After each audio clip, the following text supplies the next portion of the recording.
Welcome to The World Today. I'm Waqas Majeed Khan. Today we are talking about three stories in our program. The first one is the FATF action plan. As we all know, the FATF review of Pakistan from the grey list to the black list will be taking place. There are 27 points that FATF wants Pakistan to adhere to. We'll talk about that in some detail. Our second topic is to do with the Russia, Iran and Turkey effort to agree on a Syrian constitutional body. There is some problem with that because in our local press it has been reported that there is some agreement, but unfortunately in the international press they say that there is still no agreement, so we'll talk about that in some detail as well. And finally, Indian-occupied Kashmir is now under President's rule from today. We spoke about Kashmir yesterday in our program as well, and this is just another indicator of how the things are spiraling out of the Indian government's control in Indian-occupied Kashmir. To talk about these issues, let me introduce my guests in the studio. Joining me for the conversation today, first of all, we have AVM Faiz Amir Saab with us, and joining him we have Dr. Shahryar Khan. Thank you very much, sir, for being here. Sir, let's start with the risk assessment report that was presented to the finance minister, among other people. A few things that came out. There were 6 issues that were identified. First of all, there are hostile agencies that are fueling terrorism in Pakistan. As we all know, we've caught Kulbhushan Yadav is a glaring example of that. Then we also have crimes such as foreign funding, drug trafficking, kidnapping for ransom, extortion, robbery, bank heists that have been identified as the primary sources of funding in Pakistan. But it leaves one a bit confused because if you look at these drug trafficking, kidnapping for ransom, extortion, robbery, bank heists, these are regular crimes that occur in every country, sir. So how do they relate these to terror financing? It boggles the mind. Can you please shed some light on that? Let's look at first the FATF itself. It started to discuss or threaten Pakistan to be on the grey list or black list in February this year. And from there onward, they gave 3 more months to Pakistan to make amends, make changes or make improvements in its financial governance, so that when June, they gave us time till June to suggest a plan of action that we would follow, right, sir, to curb these malpractices. But before June, we have to show 10 points. No, this was June last year. June 2018. Okay, June 2018. Right. So in June, then they were not satisfied with our efforts and they placed us on the grey list, threatening us to be on the black list if we did not show any improvement by next February 2019. Right, sir. So what we have today is they visited us in October 2018. A team from the FATF, they visited us and they looked at our action plan, which they found was lacking in actual spirit, and they found it weak. So they gave us another 3 months before February, that when Pakistan would be again considered for either being placed on the blacklist or being given a relief. Prior to this, there was in July this year, the National Security Committee of Pakistan gave full firm commitment that Pakistan will follow the financial FATF plan. However, now there's a new report that has come up, and what you stated in these things is they generally boil down to the governance. All these crimes, when the governance goes weak in a country, all these crimes, they take place in every country, but they increase in numbers and they self-perpetuate the criminal world itself. And that is how they lead towards or abet the money laundering and the terror financing. So what they primarily point out at is the robberies, the bank heists, the kidnappings for ransom. These are you're right, these are the kind of crimes that happen every day, but these were on rise in Pakistan, or they were in abundance in Pakistan in last 8-10 years because of the predicament that we were put in. Because we're trying to find out the sources for terror funding. So these have been identified as the sources of terror funding. So that, look at the essence of it, it is governance. So when the governance diminishes or fades out in a country or any part of the country, a vacuum is created, and that vacuum leads to such kinds of crimes.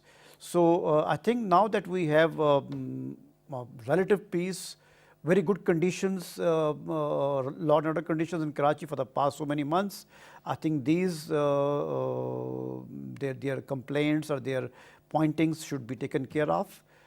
Pakistan has a very stable society these days. There hasn't been many, though there have been sporadic episodes, but those are also foreign motivated, foreign led, foreign funded episodes that we have gone through. So because there's a clear distinction here, sir. There's the foreign funding that is coming into Pakistan, and that is being provided to sub-national terrorist groups. Waqas, let me tell you, the major source of foreign funding is the drugs. That Afghanistan has seen a rise in opium production in the last 3-4 years, and it has touched the new heights it has broken the previous record every new year. So that drug has to find its way out of Afghanistan.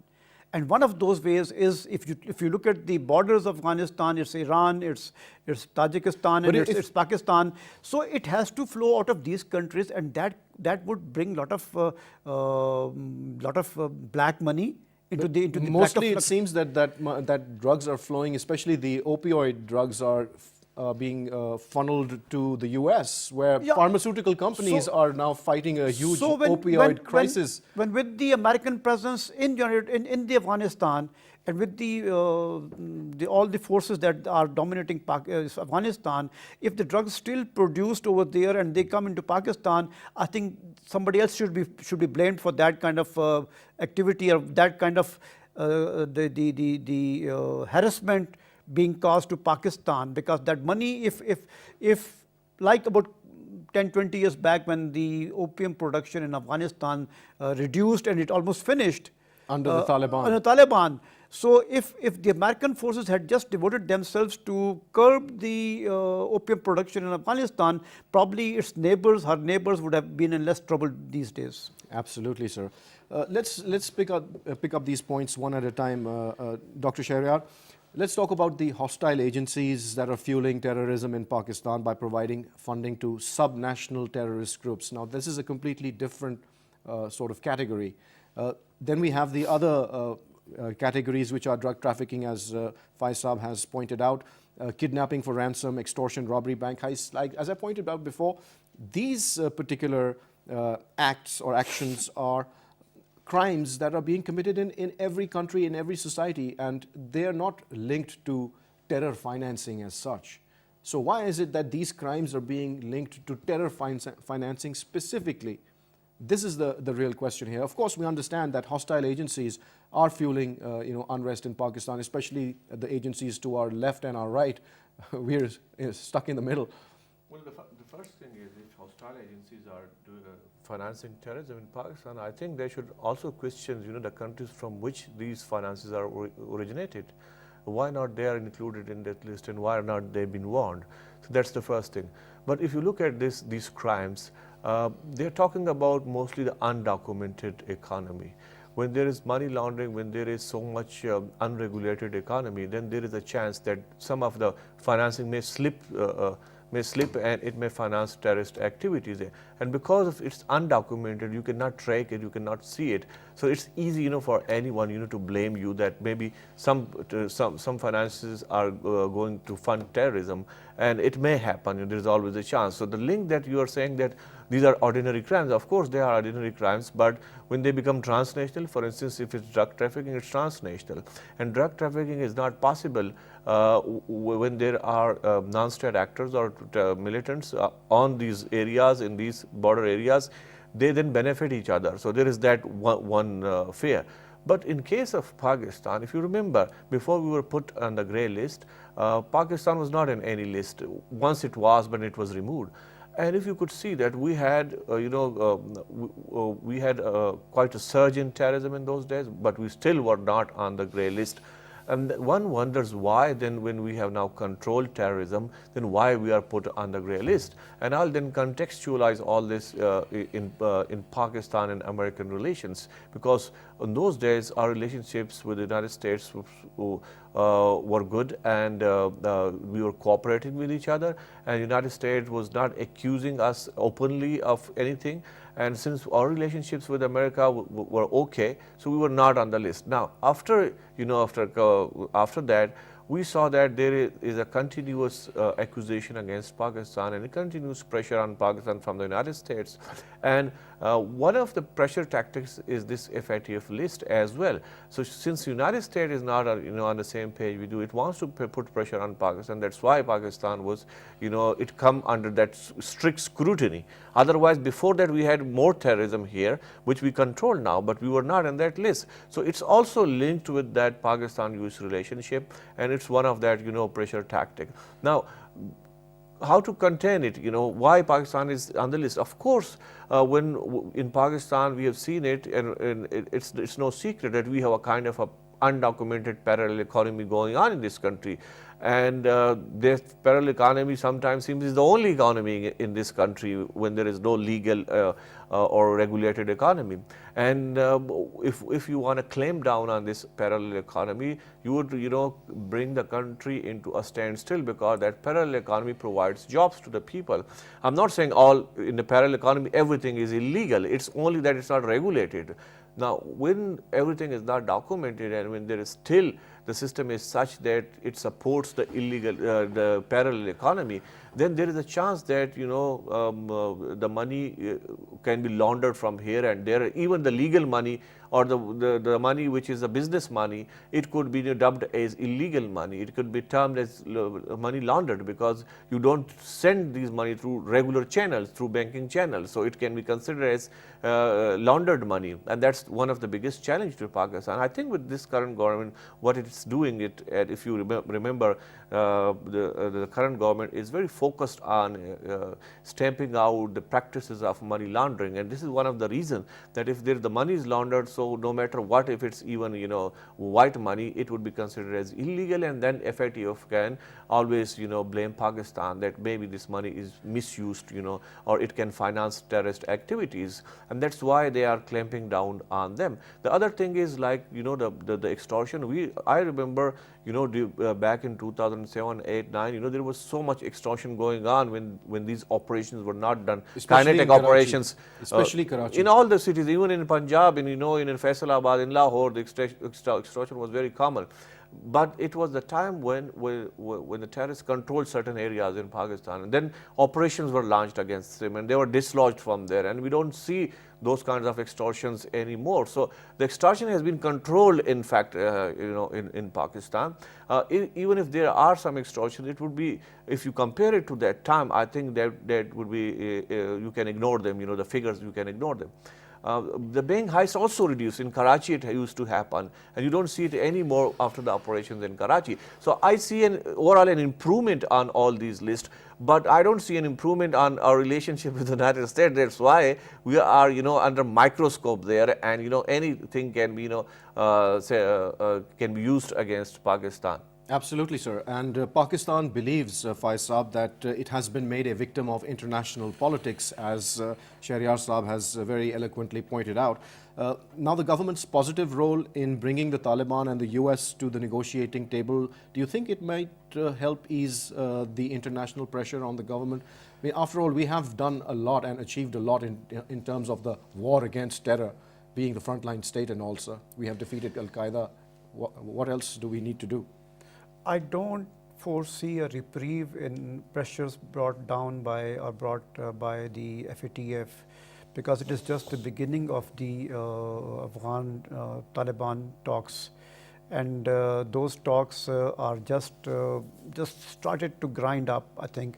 So unless there's substantial improvement, I think Pakistan would continue to face not only these pressures, but also other pressures through IMF and other agencies. As far as the corrective actions or the blames on Pakistan, leaving aside the diplomatic pressures that are being brought on Pakistan by the United States, I think it also provides us to improve our governance. It provides us incentive, motive to improve our governance. We have been seeing in the last so many months, the newspaper headlines are full of money laundering by one or the other person.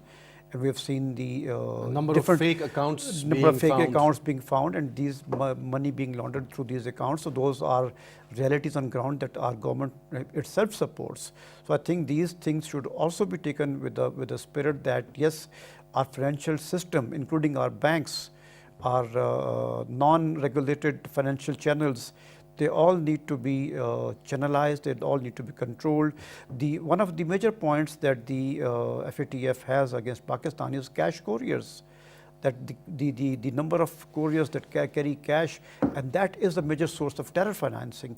So I think Pakistan also, while we keep highlighting the injustices of the global or the international system, that the pressure is being brought on Pakistan, this is an opportunity that we should come hard on those channels that have been used by the elite to channel the money out of Pakistan. That may not have been used for the terror financing, but it constitutes money laundering, and that is one incentive that Pakistan must avail and come hard on those people who have used these channels, not only used, but who have misused the institutions in Pakistan, who have destroyed Pakistan's financial institutions.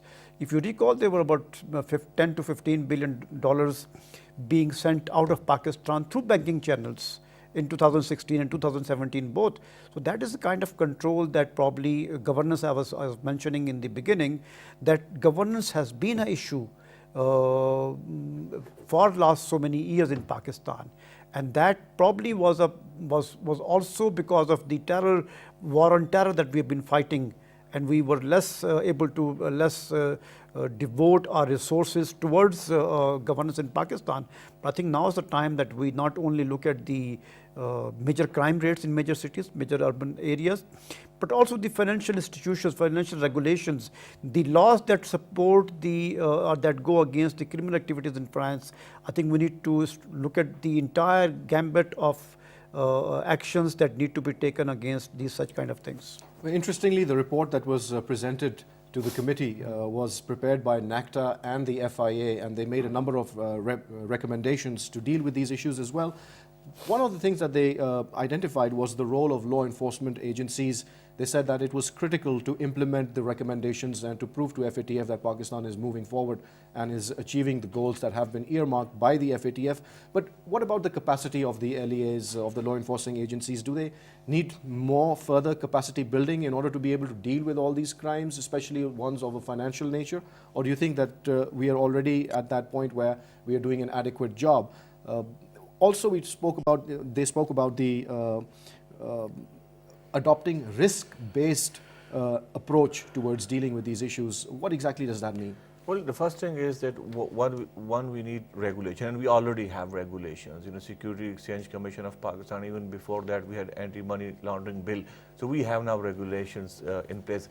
With the regulations now, it's the phase of implementation, and in implementation, not only the law enforcement agencies are involved, of course they are already involved, but also the FIA and others, the technical staff is involved, because a lot of these things are technical and legal issues, and they are involved. Plus, I think there is also a need of the policy from the government to regularize this illegal economy. Somehow they have to give an incentive to these people to come to the documented economy, and they don't. If the people don't come to documented economy, there might be some problems, some hurdles in that, because only strict action, that risk they were talking about is the strict action, because it can scare off even the legit businessmen from the country who runs legitimate businesses, but they also are part of the illegal economy in this country, so it can scare them away. And so this is a risk they have to take. So one approach is to be very strict on all the businesses and all the illegal economy in this country, to be very strict,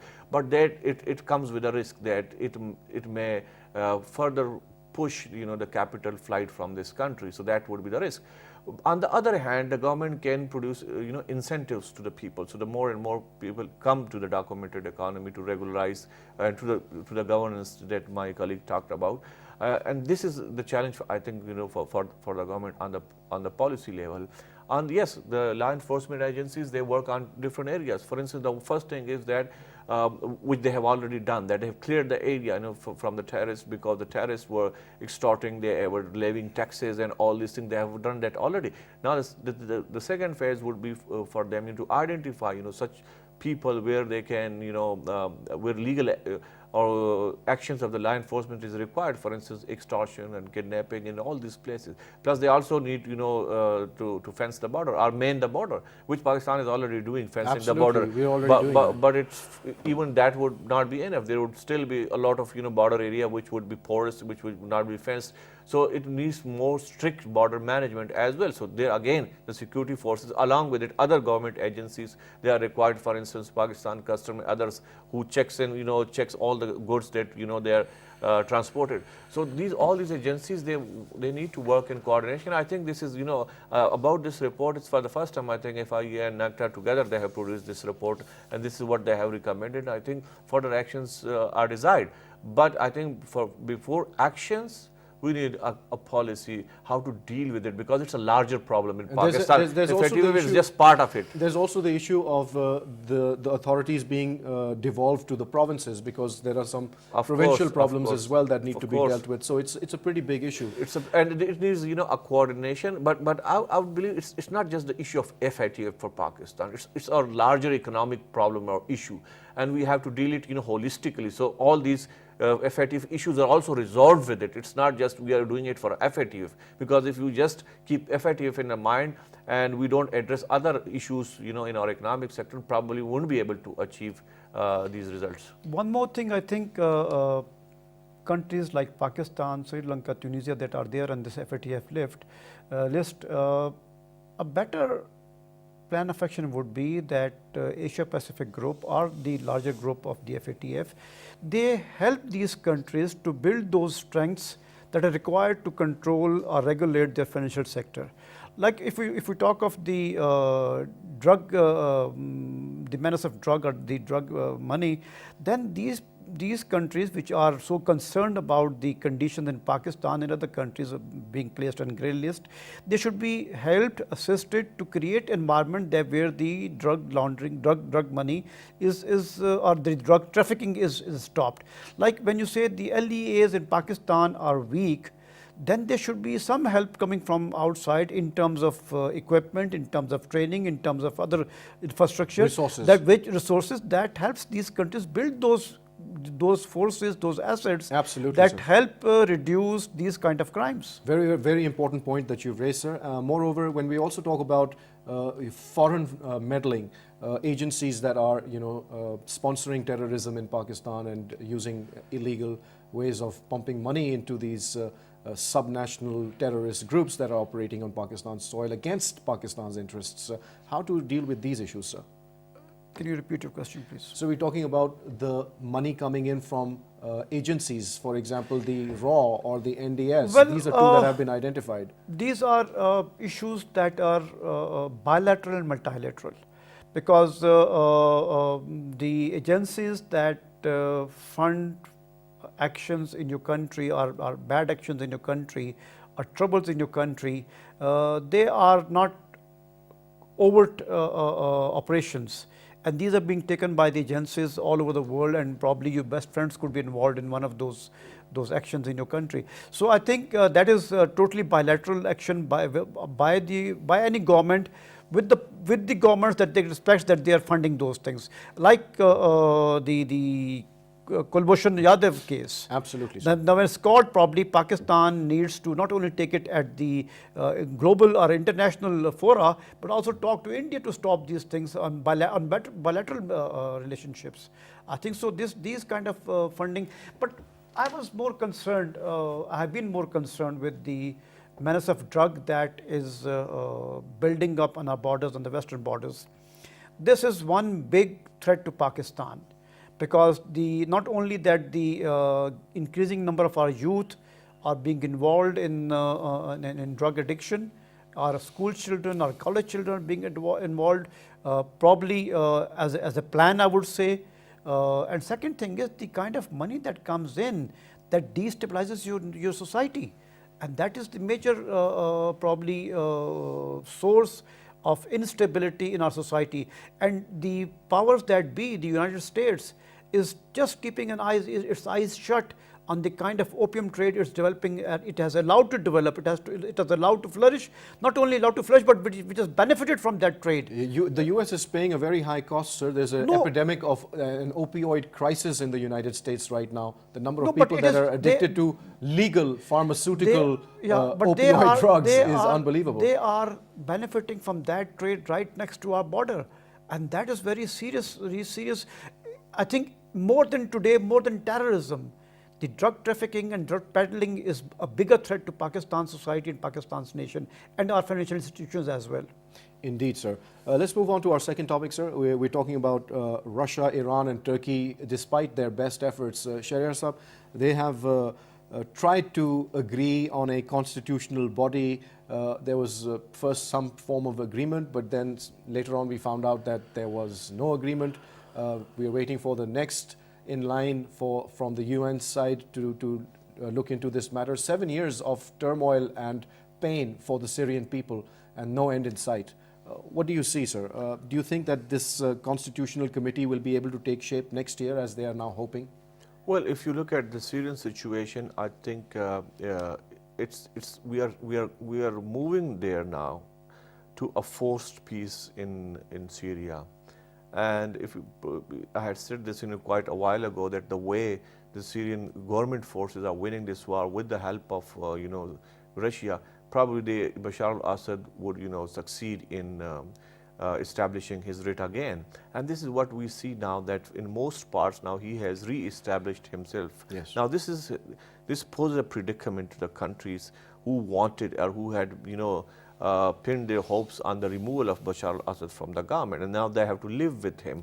And when they have to live with him, so they're trying to accommodate the opposition, the ones who are vanquished, who are defeated. They're trying to accommodate them with Bashar al-Assad in order to pacify him, or in order to win over some stakes there, because apparently it seems that they have lost it there. For instance, the United States and others have lost it there. The parties that did not agree today, for instance, Turkey has a totally different angle in Syria than the United States. Russia has its own angle, and Iran has its own, and these three are different from America and its allies in Syria. And at the moment, it seems that the war has been won by these three countries along with the Syrian government. But there's no real alliance between the Turks and the Iranians. There's no really. They have their own interests. Yeah, matter. But the Russia matters. But Russia is very close to Iran. It's very close to Turkey. So. And United States has now allowed the sale of the air defense missile system even to Turkey in order to please it, because Turkey has been complaining against the United States and the role of the United States in the region for quite some time, and they had they were just living a crisis with the United States when it came to the foiled coup in Turkey, and then the pastor that they had arrested. So there was a crisis between the two. There was also a trade war. The aluminum were slapped with the 10% tariffs. Right. In Syria, Turkey believes that the United States is funding the PKK. There are the YPG, which is a sister organization of PKK, as it is accused. So they have quite contradictory policies there. Turkey is only concerned there about the Kurds there. It has that Kurdish problem. And it has now realized that it can live with Bashar al-Assad. It had taken a very strange, stance against Bashar al-Assad. Before that, President Erdogan had termed him a terrorist. But before that, he had called him a brother. Yes. First he called him a brother, then he called him a terrorist. Now he's calling him a brother again. A brother again, because the things have changed. I think that's the security situation has changed, and because of the role of the Russia there. So I think this is that is the great political game going on, where now, since the war is ending to a level, all these countries wants to get maximum benefit out of this outcome. Right. And it seems that Russia and other countries are getting what they want, but the United States and its allies are not. That's why probably there is no agreement on this constitutional body, and further talks would be needed, to reach some kind of a consensus. And it's only the people of Syria that are suffering eternally now. Of course. Well, let's look at the joint statement that came out from all these three foreign ministers of Russia, Iran, and Turkey, sir. They said that the work of the new body should be governed by a sense of Compromise. compromise and constructive engagement. Then the UN Special Envoy Stefan de Mistura, who is now on his way out, says my successor will deal with this issue. There is an extra mile to go, a marathon effort to ensure a credible, balanced and inclusive constitutional committee for Syria. So it's a lot of rhetoric with not much matter or meat in that conversation, sir. Waqas, I think it's a very positive move, which is a logical progression of war, that when a war starts to die down or starts to lose its efficacy, or the combatants start to believe that war is no more the best way, then you definitely find ways to start to talk, negotiate. Now, this particular committee, which is being mentioned by these three countries, look at these three countries. Iran is interested in Syria because of its passage to Lebanon through Syria.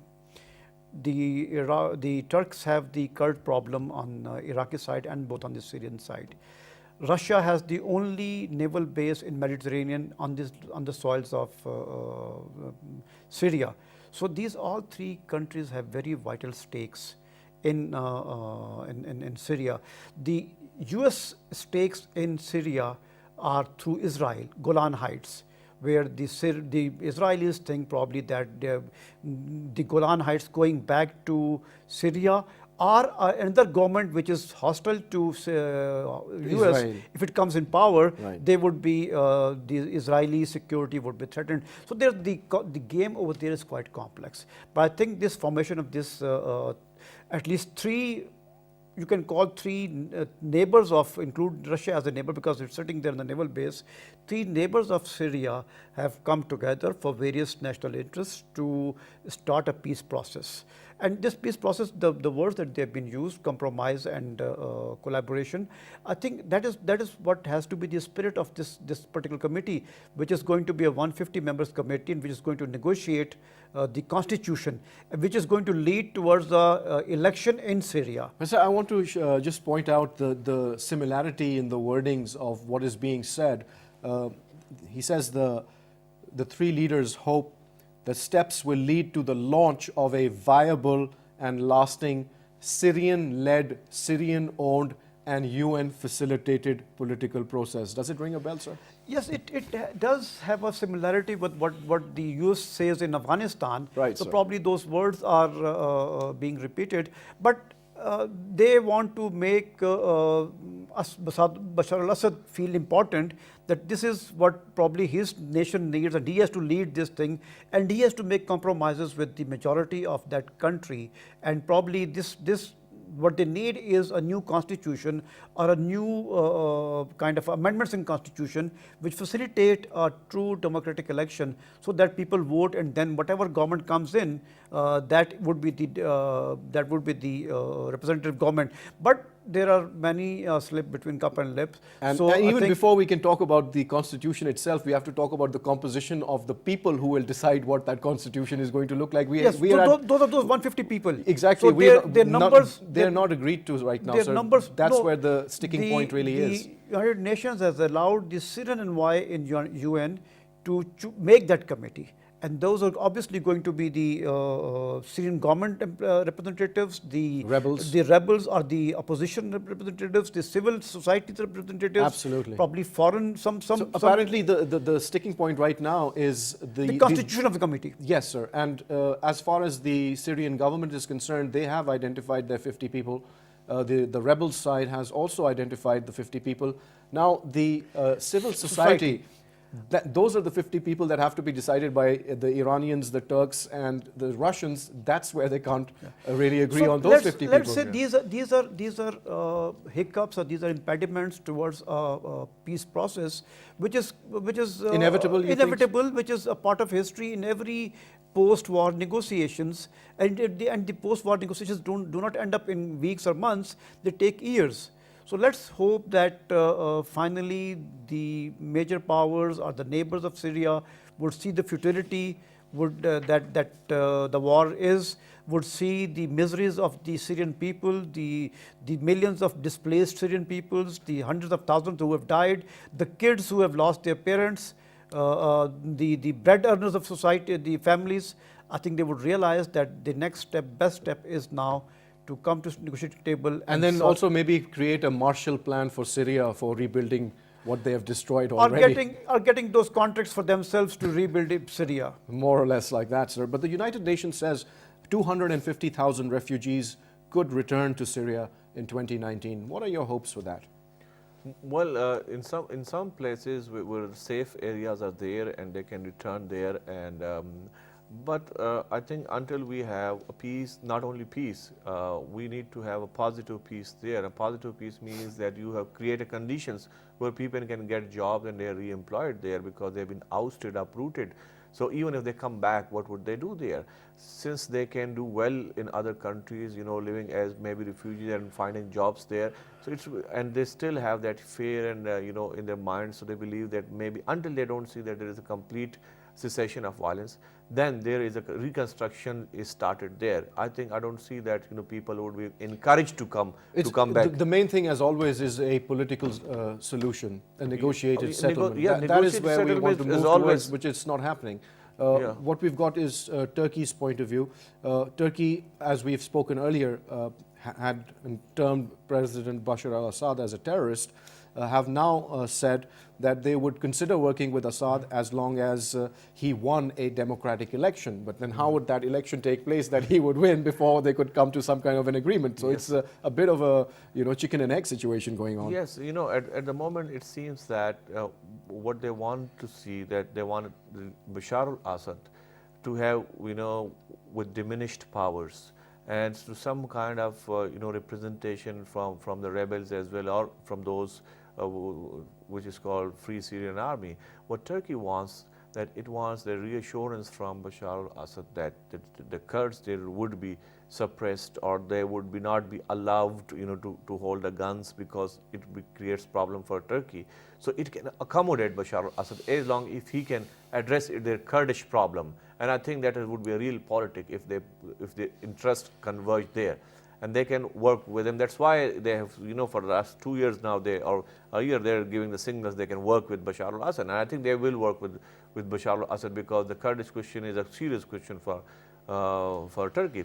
Yes, the democratic election, I don't see that all of a sudden you would see a fair democratic elections happening there. There were elections in the past as well, and there can still be, the elections could be well engineered, and we may see some kind of power shared at some levels, but I don't see any big challenger to the Bashar al-Assad, even if there are elections. That's an interesting point. Very interesting. Who can challenge, you know, Bashar al-Assad, who has won the war, or who is winning the war? Absolutely, because that's the real point. So let's not forget that Bashar and his father Hafiz al-Assad both were dictators, and both belong to minority community of the Syrian society. So there was, if there is today agreement, acquiescence to their power, but that majority community would definitely rise again to get their own say in the government, and that cannot be denied for very long. So I think it's best time for the Syrian society and Syrian polity that they come to a situation, they come to an agreement that lasts longer than the time that it will take to decide the peace agreement. I think there's dire need, and I'm sure there must be a realization in Syria itself that both sides, the majority side and the minority side that rules, they need to come down, sit down, compromise. That is the spirit. Compromise on give and take on the how the country is going to be ruled. The country should not remain a hotbed, a flashpoint of Middle East for many years to come. It needs peace, and it needs stability for its own people. Absolutely, sir. A very, very important point that you've raised. But the Syrian government has previously also brushed off UN efforts to set up a constitutional committee, and that has always been the sticking point of Bashar al-Assad's status in any kind of a post-war scenario in Syria. Let's hope for the best. Let's hope and pray for the Syrian people that they can finally, you know, have some respite from this pointless war. Sir, our final topic for the conversation today is the Indian-occupied Kashmir question, sir. Another thorn in our side.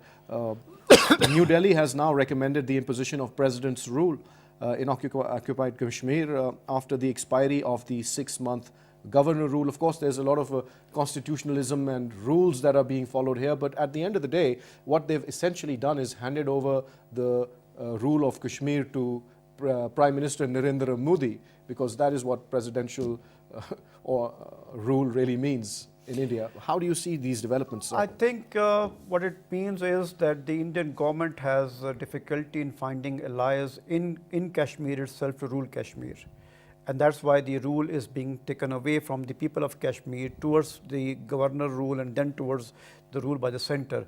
And it also shows the difficulties the government of India is having in administering the Kashmir, occupied areas of Kashmir. And it also is an indication of the resolve of the Kashmiri people to take matters in their own hand, to take their destiny into their own hands. And they are definitely standing up with a lot of courage, a lot of determination against the suppression that has been part of their life for last almost 7 decades. I think this current situation should be a source of concern for the Indian government.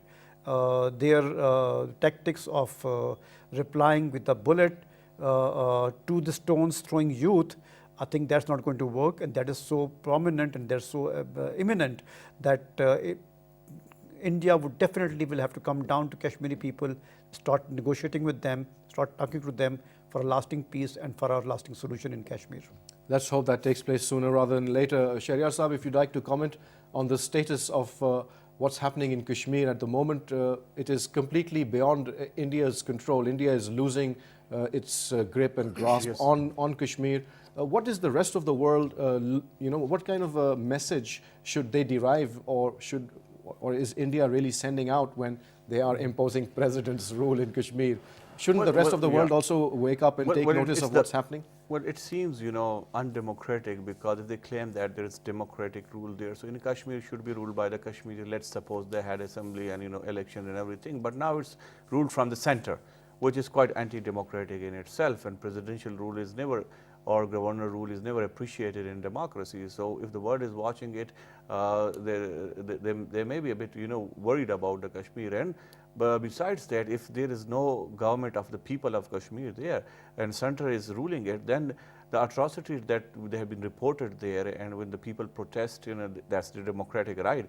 And the BJP could, continue its policy of force and muscular policy in the region. It can sell it as, for this election as well, for their election, that, they're dealing with the Kashmir with the heavy hand. And we will see more violations of human rights in Kashmir. Well, very unfortunate situation, and we hope and we pray that the world community wakes up and their conscience wakes up towards the plight of the Kashmiris. Thank you very much, sir, for taking out the time and sharing your views with PTV World. Well, you heard the conversation, and as always, we like to say, please draw your own conclusions from what you've heard. That's all the time we have. Goodbye.